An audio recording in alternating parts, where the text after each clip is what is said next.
തങ്ങൾ വലിയ പ്രഭാഷണമൊന്നും നടത്തിയിട്ടില്ല. പക്ഷെ തങ്ങൾ വഫാത്തായി എന്നറിയുമ്പോൾ മനുഷ്യരിങ്ങനെ കരയുന്നു, മനുഷ്യൻ കരയുന്നു. ഞാൻ എന്റെ സഹോദരന്മാരോട് പറയുന്നു, ആകാശം കരയും, ഭൂമിയും കരയും, ഭൂമി ദിവസങ്ങളോളം കരയും.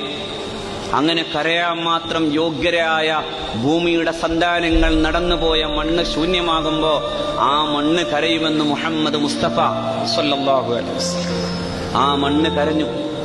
സയ്യിദ് മുഹമ്മദ് അലി ശിഹാബ് തങ്ങൾ വഫാത്തായി ഖബറടക്കം നടക്കുമ്പോ കേരളത്തിന്റെ പ്രഗത്ഭനായ കലാകാരൻ കൂടിയായ കൈതപ്പുറം ദാമോദരൻ നമ്പൂതിരിപ്പാട് ബോധരഹിതനായി വീണു. എന്നിട്ട് പറഞ്ഞു, ഒരു മനുഷ്യന്റെ ഖബറടക്കാൻ, ഒരു മനുഷ്യന്റെ ഖബറടക്കം.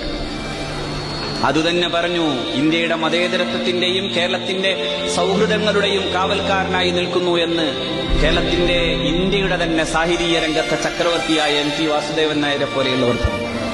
കാരണം ആ വലിയ കുടുംബത്തിന്റെ ഏറ്റവും വലിയ പ്രത്യേകത, അവിടേക്ക് കടന്നു ചെല്ലുന്നവർക്ക് മതത്തിന്റെയും ജാതിയുടെയും ഒരു തരം വേർതിരിവും കാണിക്കാതെ മനുഷ്യരെന്ന നിലയിൽ അവരെ എല്ലാം ചേർത്ത് പിടിച്ചു ആ കുടുംബം.